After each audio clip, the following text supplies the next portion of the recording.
If you show up every day and do hard things, good stuff is going to happen.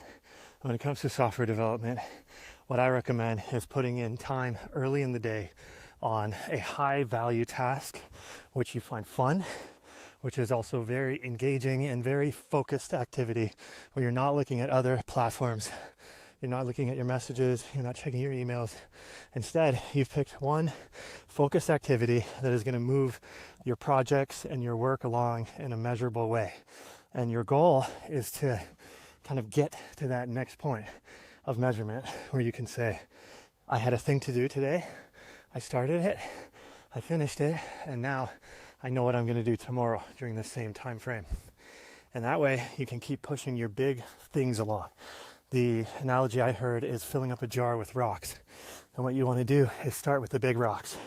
You put all the big rocks in first. And then you can dump all the little rocks in. And they sort of fall in between the cracks of the rock and the side of the jar. And the jar can be completely filled up with all of these big tasks and also all of these small tasks. Whereas if you start the day with the small tasks, you fill the jar up with the little rocks, you're not going to fit the big ones in there.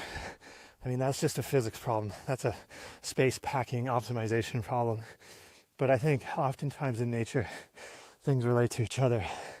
And I think this analogy holds true for our work and our tasks. If you want to learn more from me, I love passing on some inspiring wisdom.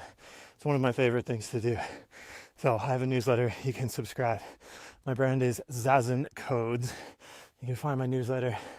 And in that, I always have some inspirational quote at the bottom. I send one email a week, and you can subscribe to that to get a link to my weekly video on YouTube.